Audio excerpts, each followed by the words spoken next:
jërë ngeen jëf mbokk yi safo télévision Futurs Médias dalee nag jàmm ci jotaayu xibaar yi li ci gën a fës te ñu ne mu ko jukki dina bokk ci wàllu wér-gu-yaram ñetteel bi doomi aadama yi nga xam ne nag am na li nga xam ne moom moo di jàngoroy coronavirus jaareele ko ci variant bile di Omicron lu ni mel itam mu mel ni nag daal nañ koy nemmeeku ci yile jamono fii ci réew bu Sénégal moom professeur Daouda Ndiaye mi ngeen di gis noonu nag yile jamono mi ngi àttu ñi nga xam ne ñoom ñoo di askan wi ñu gën a baral li nga xam ne nag moom moo di xeex bi nañu koy defee bokk na ci càmmonteeg li nga xam ne moom la waa kër docteur santaane ci yile jamono mu mel ni nag grève bi jeex na mu ñeel transporteurs yi waaye mel ñeen si syndicat yi nag ñu ngi ñaan bu baax ponk yi nga xam ne gouvernement bu Sénégal jamono yi nag moom la fas yéene jëmmal te ñu gis ne am na lu gën a doon farata loo xamante ni ñoom ci seen bopp waxtaanee wuñu ko ñoom ñooñee nag li ñu bëgg moom moo di njiit mu réew mi daal di taxaw ci li nga xam ne moom moo di seen ak bëgg-bëgg daañu waxtaanee lépp lu ñeel wàllu biti réew daañu wutali diwaan bu Gambie xam ngeen ne démb ak léegi ñu ngi amal li nga xam ne nag moom moo di wot yi jamono yi may wax ak yéen résultat yi képp dong la ñuy xaar daañu waxtaan ak ki nga xam ne nag moom moo di Ali Fary Ndiaye spécialiste la ci lépp lu ñeel wàllu question internationale daañu amal waxtaan bu yaa ak moom mu ñeel tolluwaayu li nga xam ne nag moom moo di élection yi diwaan bu Gambie mbokki lu ni mel lay tënk la léegi ma dikk ñu faram fàccee.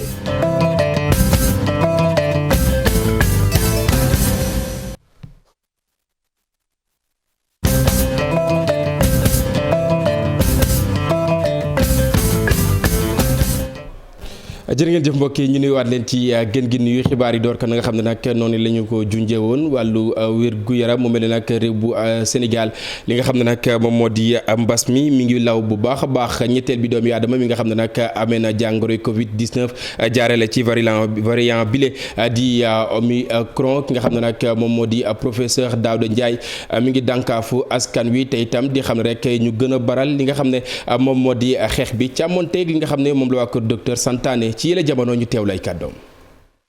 gis nañu ne variant Omicron bi dugg na Sénégal comme ni ko Institut Pasteur ak RSF waxee donc day tax ñu xam ne dugg na fi donc mais mën nañu bañ a bett parce que tey Omicron bi def na fépp ci dëkk yëpp Omicron bi mi ngi ci état yëpp mi ngi ci continent yëpp donc mu ñëw Sénégal du lu bette parce que doomu jàngoro bi ni nit ñi tukkee lay tukkee donc tey bu fekkee ñëw na fi donc ñu bu mu bañ a andi benn jaaxle parce que gis nañu ne tey àdduna yëpp wërngal képp laal na leen wante li ci am solo mooy ñu xam ne d'abord il faut que ñu fexe ñun en tout cas ba du law pour mu bañ a law rek ñun ñoo ci jóge suñu bopp parce que am na dëkk yoo xam ne dugg na fa te law fa loolu pour mu am population bi ñoo jël seen matukaay bi ci jëkk mooy ñu daw ñàkku ji ñi nga xam ne ñàkkooguñu woon ñu daw ñàkku ji ñi nga xam ne ñàkk woon nañu bu fekkee ñaari dose la ñu dem jëli ko naam ba léegi gisaguñu lu ko faatu ñu ne ci Omicron bi la jógee wante li muy wàllaate dafa gaaw boo xam ne tey dafa lëmb àdduna boo xoolee lu mel ni Afrique du Sud fi nga xam ne foofu la njëkkee di toll na dem nañ ba toll foo xam ne dañ daan 10 000 cas par jour fukki junni dafa naa noonu fukki junni cas par jour donc bari na te loolu bu baree mën na am nit ñi toog seen kër dañuy feebar et cetera te loolu dina am impact ci wér-gu-yaram doomu aadama mais également ci nit ñi nu ñuy bougé donc pour suñu waa réew mel ni tey duñu bokk ci ëllëg ñi nga xam dañ leen di tëj ci àdduna mooy dafa bari ba tax duñu mën a lañ bët bi ñetti doomi aadama yooyu nga xam ne nag laale nañu ci jàppale ne ñaar yi nag Institut Pasteur moom moo ko daal di amal benn bi URSF mu mel ni nag lépp lu ñeel wàllu lawteef yi nag jamono yi jot na ñu daal di koy dakkal bu ñu sukkandikoo ci ñi nga xam ne nag ñoom ñoo ŋànk wàllu wér-gu-yaram Fatou Kiné Deme def na ci aw gëstu yaa ñu seetaan. ci kii ñu njëkk a gis variant Omicron bi nag da doon waaj a tukki góor la mi ngi toll ci ñaar fukki at ak juróom-ñett. ñaar fukki fan ak ñett ci weeru novembre atum 2021 ci la ñu gis ci moom variant bu yees bi jot naa nekk Scat Urbam te mi ngi doon waaj a dem ci benn dëkk ci dendu Afrique keneen ki ab soxna la mi ngi toll ci ñaar fukki at ak juróom-ñeent newoon na ci benn hôtel ñi ngi ko nag testé benn fan ci weeru décembre gannaaw bi mu doon waaj rek dem ci Afrique australe Institut Pasteur bu Ndakaaru nag moom mi ngi xamle ni mboolem séquence yu ñu jot muy ñaar fukk ak ñaar variant delta bi moo ci ëpp ci jamono jooju ñu gis itam ni IRSF moom mi ngi wax ni gis na kaawam bu njëkk ci variant Omicron ñetti fan ci weeru décembre atum 2021 mu soxalit benn waajoo xamante ne ni da doon waaj a tukki juróom fukki at ak juróom-ñett la am mi ngi yegg si Sénégal ñaar fukki fan ak ñaar ci weeru novembre bii weesu ci ab roplaan bu bàyyeekoo ci dendu Afrique IRSF mi ngi xamle ni waajooje nag ay ñàkkam jël na ko ba mu mat sëkk teg ci nag amul benn màndarga bu mu doon wane leneen li ñu xamle ci cas bii nag mooy jot naa nekk ci benn hôtel waaye tamit jot na teewe benn manifestation boo xamante ne lu jege 300 doomu aadama ñi nga fa woon di ay nationalité yu wuute.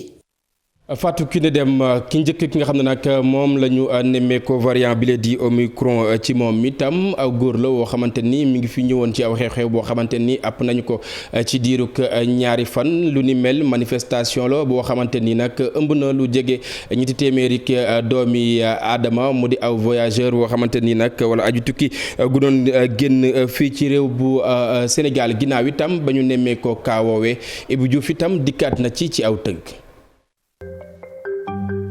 bu ñuy wax ci coronavirus ak variant bu bees bi lëmbee àdduna wërngal këpp ñu duppee ko Omicron te ñu nemmeeku woon ko ci dëkk yu bëri rawatina foofe ci Afrique du Sud ñu ne nag yegg si na jamono ji ci Sénégal seetlu bi ñu ngi ko amal aljuma ba ñu génne yemoon ak ñetti fan ci weeru décembre atum 21 ñu ne nag ab góor bu ñëwoon ci réew mi mu ngi am juróom fukki at ak juróom-ñett mu ngi yegg si nag Sénégal altine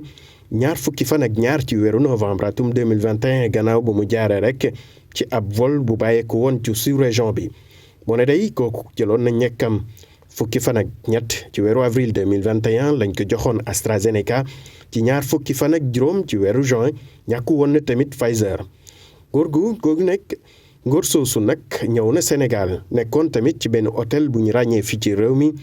bokk na sax ci benn xumbite bu amoon solo ñu ne gën kaa neew ñi fa teewoon tol woon nañ ci 300 nit ak lu tegal bokkoon tamit ci ñu jóge ci ay réew yu bari te wuute xew-xew boobu ñu ngi ko amaloon ñaar fukki fan ak ñeent jàpp ñaar fukki fan ak juróom ci weeru novembre atum 2021 résultat yi nag gannaaw ba ñu seetloo rek defal ko ay analyse foofee ca IRSF Ngor dañuy gis ne rek xame na doomu jàngoro ji moo taxoon nag ñu ber ko làqu ko rek foo xamante ne kenn du ko mën a jege laata muy wàll ñeneen kookee nag ñu ne jamono ji nag amul jéeni jafe-jafe ci wàllu wërgu-yaram ci fàttali rek IRSF moom bañ ko taxawale ak léegi mu ngi def kem kàttanam ngir taxawu réewu Sénégal ci feebar yi wàlle yi ci Sénégal lu ñu bëgg rek mooy taxaw bi tamit doon loo xamante ne lu mucc ayib la. Ibou Diouf jàppal ni diwaan bu Kaffrine téeméer boo jël nag mu mel ni fukki ya képp dong ñoo ci càmmonteeg li nga xam ne moom la ko docteur di santaane ci lay jamono tax na itam ña ŋànk kër googe itam di araftu askan wi wax leen ne li nga xam ne nag moom moo di Covid 19 li ko mën a faagaagal bokk na ci rek wàllu ñàkk wi ñu teewlu ki nga xam ne moom moo di médecin chef régional ba moom docteur Moustapha Diop ki nga xam ne moom moo di Omar Ndiaye moo taataan ay kàddoom ñu teewlu.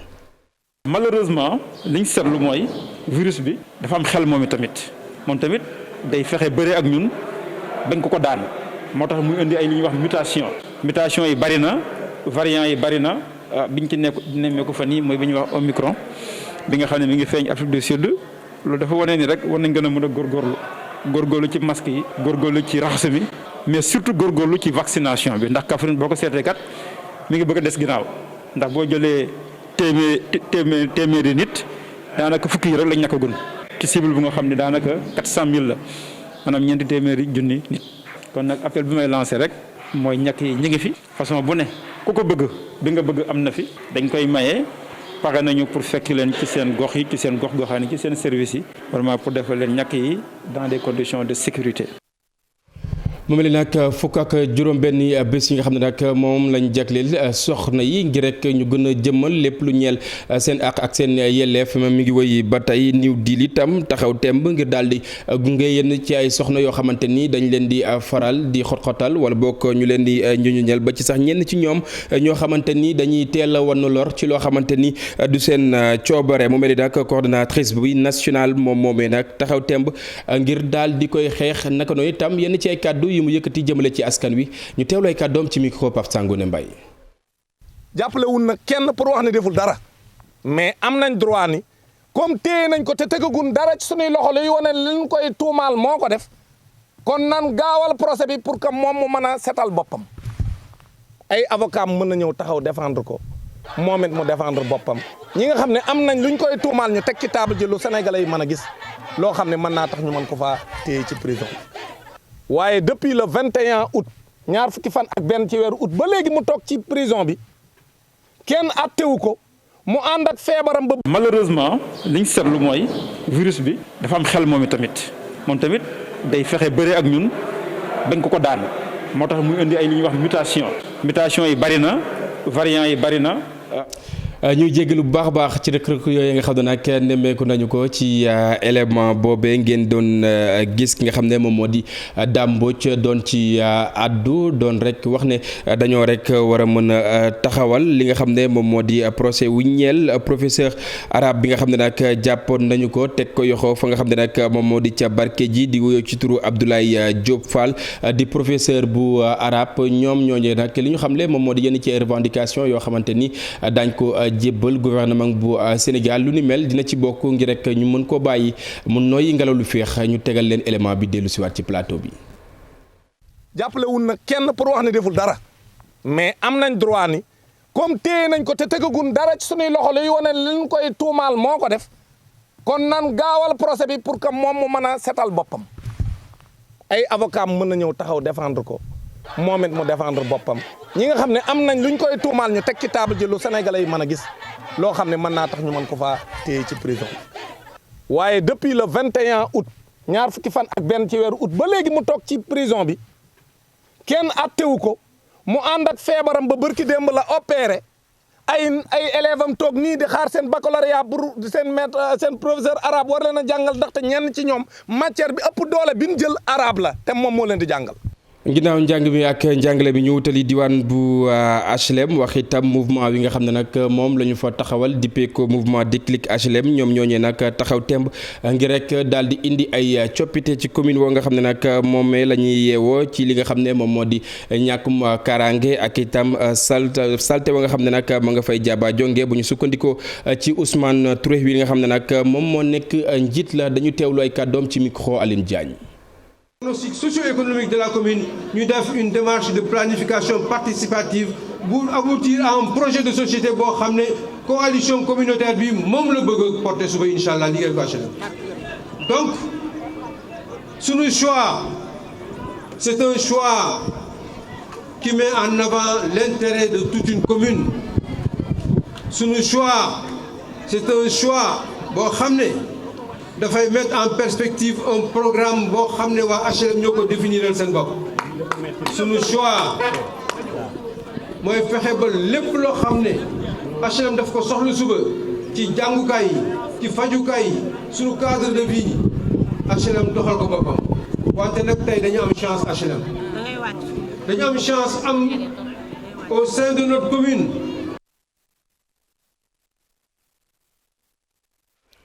mbokk yi ñu àddu ci leneen di formation wi nga xam ne nag élément français yi nga xam ne nag ñoom ñoo nekk fii ci réew bu Sénégal ñu ngi ko doon amal tàggat ñi nga xam ne ñoom ñoo di way takk der bu ñu nekkee ci aw xare ñenn ci ñoom itam am gaañu nees mën a def ba rek daal di leen di wég-wégal waaye itam wéyal li nga xam ne moom moo di loolee nga xam ne nag ñu ngi koy def mu di xare lu ni mel ñu ngi ko doon amal ca quartier bu GL nekk fii nga xam ne moom moo di ca Wakam Habib Faye Alioune Diagne ñoo fa teewaloon télévision Futurs Médias ñu seetaan. ay tànk yu ñu dagg ay kanam yu lakk ay soldats yu amee métit ba muy fës ci seeni kanam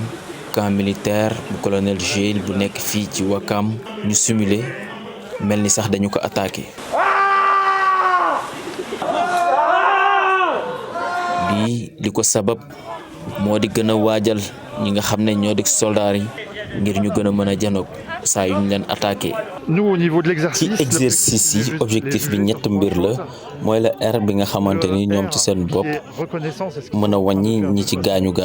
ak tamit ana yan moo ci gën a nekk yu daar ngir ñu mën leen jël en charge bu ko defee tamit am message bu ñuy wax ci rajo bi.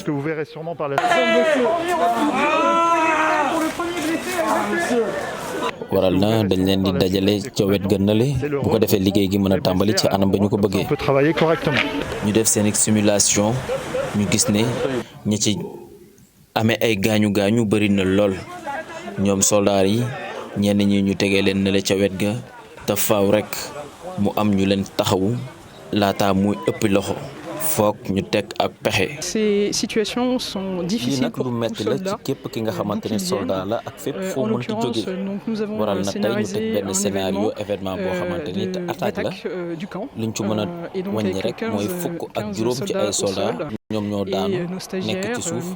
waral na tamit stagiaires yi nga xamante ni dañuy jóge ci Afrique sowu jant ñoom ñoo ñëw nag xool ana nan lañ leen di mën a dimbalee. mooy nu dimbali. ñoo xam ne ni soxla neen dimbal ñoo xam ne mënoon neen dee te bu leen dimbalee duñ dee ñooñu moo new suñu urgence ñeneen ñi mooy nu xoolaat lu nu mën a sauver lu ëpp que ñi gaañu. ñoom ñi nga xam ne dañu gaañu dund nañ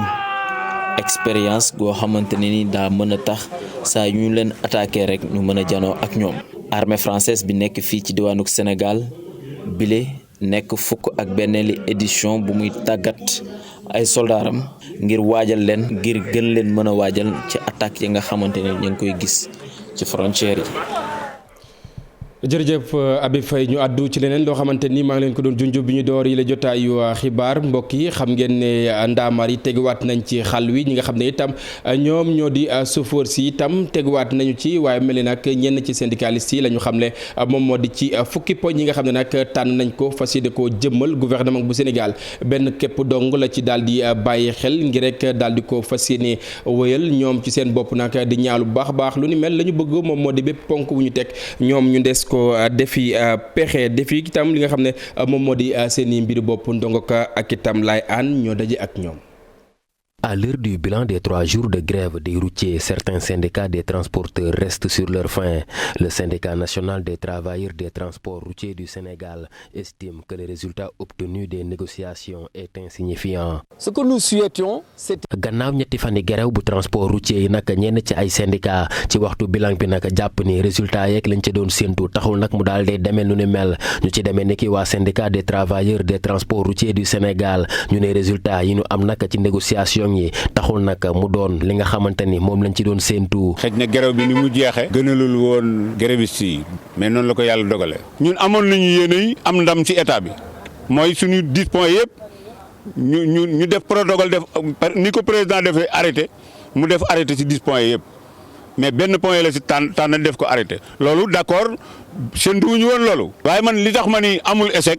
mooy li am te musul am. cadre fukki syndicat ak ñeent yi Sénégal ñëpp ànd nekk benn waaye boobu ñu leen may sañ ñu leen koo bañ a may parce que CEDEAO bi la décret bi moo desoon mais loolu lu ñu leen mayoon la ci grève bi passé woon kon loolu président mooy door a def décret. waa syndicat national des travailleurs des transports routiers nag ni yëf yi mënuñu ko tuddee akub laj ji waaye dafa fekk ni ñi di négociateur yu cadre unitaire des syndicats des transports routiers ñoo teel a jébbalu nag ci kanamu kii di ministre Mansour Faye. bi ñu ñëwee it sant nañ leen gërëm leen waaye dañu ni Mansour Faye nax na leen dinañ ci waxtaan ak cadre bi pour déposer suñu préavis de grève pour wax leen ni leen 1 mois boobu ngeen ñu may ni danañ ci régler point yooyu yëpp su ngeen ñu ko mayul ñu dellu ci grève bi mais pour wane ni solidarité syndicale am na léegi loolu moo tax ma ni eseguñu état nag bu la diggee rek fekk joxu la ko bëgg a gëm. ci geneen ko wàll Alassane Ndoye di woote nag ngir transporteur yëpp nag daal dee booloo doon benn mu jàpp ni nag lii di cadre unitaire des transports routiers du Sénégal dañu ko war a nag gën a jëmmal ngir nag mu mën a jàmbaarloog gouvernement bu Sénégal ngir fexe ba lay seen revendication yëpp nag fii ak fan yi nu dëgmal lépp daal dee amuk saafara. jërëjëf ndongo dañuy des ci wàllu dem ak dikk nees mën a def ba daal di indi ay saafara ci loo xamante ni dawalkatu ndaamaar yi dañ koy faral di jànkonteel ak itam jafe-jafe gën koo ñoŋ-ñoŋ li itam tax na ki nga xam ne nag moom moo di Tahir Faye taxawal li nga xam ne moom moo di Samba Tali tur woowee nag aw plateforme la woo xamante ni nag dina mën a tax mbir mi gën a ñoŋ ñu teewlu ay kàddoom ci micro Alassane Ba. Il est créé aux États-Unis en fait pour l'État de New Jersey. Mais au cours de son développement, la ma suma xam jamono boobu ne ma léegi mais kii Sénégal ñoo gën a soxla New Jersey parce que New Jersey xam naa ne ils ont suffisamment de techniciens mais kii mën nga ko développer pour le Sénégal ma ne ko amul benn problème loolu la si dutaat comme ma commencé développer affaire bi bon je me suis ressourcé nag quoi vraiment beaucoup ci fonctionnalité code de la route Sénégal les textes et tout ça yëpp ma jël ko bon dugal ko ci biir. xam nga boo jëlee décision bàyyi ko ci loxo nit abi dafay yomb mais boo jëlee décision bi ci loxo nit ki def ko léegi ci une plateforme boo xam ne bi kii est neutre. objectif nga xam ne bi léegi moom données lay analyser pour def décision donc tracasserie du am parce que bu la policier arrêté léegi bon dali def tablette arrêté na pour excès de vitesse bon affaire bi tiré benn contravention ne léegi kii bi amende bi ça fait par exemple léegi 10 000 francs am nga 5 jours pour payer foofu y a plus de problème tu ne peux plus dire que léegi policier bi ça m'a tracassé wala yooyu quoi parce que c'est le système qui gère ça. Ensuite le commissaire de police qui est là où il est moom mu ngi gis en temps réel policier bi lu muy def donc commandant de brigade bi mu ngi gis lu commandant bi lu gendarme bi di def donc amatul kenn mënatul wax parce que y a une transparence telle que te loolu defe naa moom la nit ñi doon revendiquer quoi. mbokk yi ñu wutali diwaan bu Gambie foofee nag xam ngeen ne ay waxtu képp dong moom moo des ngir ñu mën a xam ana kan mooy jiite réewu Gambie wala bokk kuy wutali fa nga xam ne moom moo di ca palais ba jamono yi nag ñu ngi wàññi bu baax a baax li nga xam ne moom moo di egaat yi ñu jubal fa fekk fa suñu ndaw Abdoulaye Cissé Abdoulaye ci la jamono lan lañ mën a jàpp ca réew bu Gambie. Cheikh Diop jërëjëf. wax dëgg fa yàlla fagoon nañu ni Gambia su xëyee bu bët setee danañu xam fu ñu féete ñu ngi ci kumpa ba léegi nag ñu wax ko ci teel ndax résultat officiel yi nga xam ne IEC commission électorale indépendante moo koy joxe dajagul maanaam joxeegul lépp te am na interruption ci processus bi nga xam ne moom la ñu doon joxe ñu tàmbale ko nag ci guddi gi daanaka boori minuit le résultat yu njëkk yi rot. Abdoulaye daañu ñëwaat ak moom mu mel ni jafe-jafe la ci wàllu diggante tax na itam daañu dalal ki nga xam ne moom moo di Fary Ndiaye moom moomee xam-xamam màcc jëm ci lu ñeel wàllu question internationale maa ngi lay nuyu bu baax a baax sëñ bi Ndiaye. jërëjëf sëñ Diop maa ngi lay fay. ñuy waxtaanee li nga xam ne nag moom moo di tolluwaay wi diwaan bu Gambie ci la jamono ñuy xaar li nga xam ne nag moom moo di résultat yi sa gis-gis ci loolu lan la war a mën a doon. waaw di leen remercier ci invitation bi et comme ni ko Abdoulaye waxee léegi résultat yi nga xam ne ñi ngi koy xaar Gambie il faut que ñu dem ci avec beaucoup de prudence parce que d'abord élection yi bi ñu njëkkee commencé am na ay tendance yu doon génn mais comme Gambie dafa nekk ci situation bu sensible te li ñuy wax ICC Independent Electoral Committee mooy centralisé il est préférable que ñu xaar ba loolu kam mais en attendant liñ ci mën a xam mooy élection yi mun nañ rafetlu conditions yi mu teniroo ak aussi mun nañu jàngat profilu candidat yi nga xam ne ñoo véritablement ñoo nekk en jeu. waaye mel ni laataa li nga xam ne moom moo di résultat yi di génn ca diwaan bu Gambie mënees na fa bañ a nemmeeku rëq-rëq d'autant plus que dañuy waxtaanee lépp lu ñeel wàllu winner take all or first get the post maanaam li nga xam ne moom moo di raw gàddu. effectivement winner take ñoom simple majority. aussi dinañ ko wax. maanaam mooy majorité simple. élection boobu moom lañ mos a am ñoom moo tax ku ëppalee benn carte rek da ngay gàddu lépp amul deuxième tour. waa Angleterre ñoo koy wax first get the post ndax ñoom régime parlementaire lañ. effectivement ñu koy wax dans le système anglophone comme ni nga ko waxee winner take all. avantage du système boobu mooy toujours day favoriser ki nga xam ne mooy incumbent. mooy lii le sortant. parce que élection boo mënta dem ci pays bu nekk. même bu fekkee ne pays 2 tours la. incumbent bi le président sortant toujours premier tour li ëpp mooy jiitu. te booy xool même suñu pays booy daaneel président deuxième tour nga koy daaneel. te foofu amul deuxième tour te amul deuxième tour raw gàddu la. raw gàddu nag moo tax souvent day arranger ki nga xam ne bi nii. moo nekk au pouvoir bu fekkee ne amul une large coalition de l'opposition contre lui. am na exception. mooy Yaya Jammeh bi mu fay jógee. te boobu ñëpp xam nañ ne vote bi c'était un référendum pour ou contre Yaya Jammeh. ensuite Gambie xam nga ñoom lu ñuy voté ay boule la ñuy teg da ngay ñëw rek dugal sa écart. donc mun nañu njortu ne ak ni opposition bi éclaté woo entre 6 candidats. te candidat bu nekk Chérif boo xoolee. dafay am benn homme politique sénégalais boo xam ne ñoom ñaar dañuy xaw a bokk profil. boo xoolee le leader de l'opposition Ousseynou Darbo nga xam ne 73 ans bii mooy dernière élection da lay fàttali rek Abdoulaye Wade bi mu fi nekk. boo xoolee Yaya Jammeh tey jii nekkatu fa. waaye parteem Mama Kandé bi leen di toogal da lay fàttalil un peu. candidat yi fi doon représenter le parti socialiste principalement ndéem si Ousmane Tanor Dieng et mieux boo xoolee ki nga xam ne mooy Khalifa Ababacar Sall aussi moom vision rek mooy incarner socialisme donc da lay renvoyer un peu aussi sur son homonyme sénégalais le président sortant nag boo ko xoolee Jammeh Adama Barrow ak profilam ak jaar-jaaram ak ni mu nekkee nit koo xam ne ki nii dafa di nekk nit kuy rassuré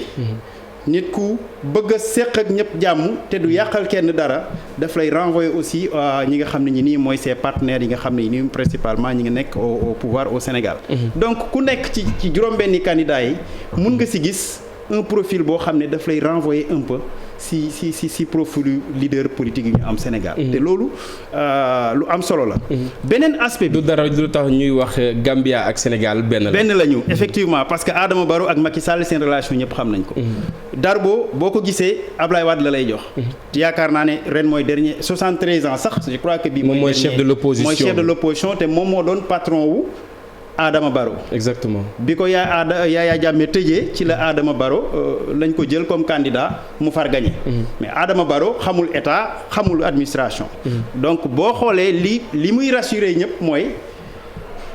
démocratie bi nga xam ne Gambie dafa ñàkkoon depuis 22 ans daf ko maintenir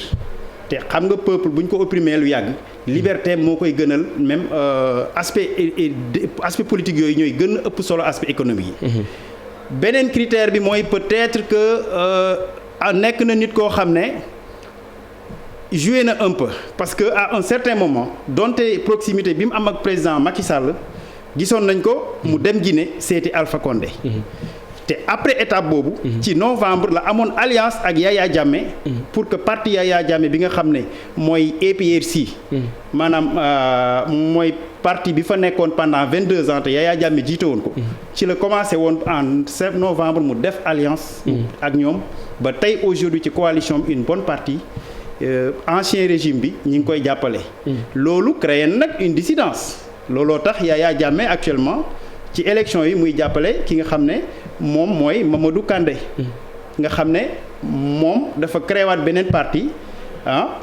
bi nga xam ne wax Gambian Democratic Convention nga xam ne moom la Yaya Jammeh di jàppale ci élection yi mais une bonne partie ay partisans Adama Barrow bi mu waxtaanee ak président Alpha Condé lañ ñu njortu ne loolu moo créé woon rapprochement bi te loolu dafa baaxoon parce que dañ ko doon reprocher naan quelque koo xam ne nii Macky Sall rek lay déglu te mu wane que ni mun na déglu Macky Sall mun na déglu aussi les autres pays donc yooyu bokk na ci avantage yi nga xam ne ñu bari gisee nañ ko Adama Barrow mais également ñu waxtaanee un peu li nga xam ne moom moo di seen ay profil parce que day baax mbokk téléspectateurs yi xam ko lu mooy ki nga xam ne moom moo di Adama Barrow Ousseynou Darbo chef de l'opposition am na yeneen i candidat ñoom Khalifa ak ñeneen ñu ni xeetoo seen ay profil un peu ndax sànq yaa ngi tudd ki nga xam ne moom moo di Adama Barrow li nga xam ne teg na ko ci matuwaay effectivement donc Adama moo tax d'ailleurs 4 avantages yooyu lay nit ñi di gis un peu infrastructure yi ñu commencé woon yeggale na ko yeneen candidats yi boo gisee le chef de l'opposition ki nga xam ne mooy jongante ak moom mooy Ousseynou Darbo moom discours souverainiste la am moom vraiment booy déglu discours am c'est un discours nationaliste moom bëggul sax xam naa ne Gambie daal warul la am yenn relation yu forte yi ak réew yu mel ne Sénégal dafa war a nekk quelque chose parce que ñoom discours boobu la ñuy tenir te gis nga ci élection yi sax am na ay vidéo yu ñu génnee yoo xam ne nii am na ay wax yoo xam ne waxoon nañ ko booy xool ñeneen ñi donc Mamadou Kandé li ma ko wax moom mooy continuer li nga xam ne Yaya Jammeh moo ko fa doon def n'est-ce pas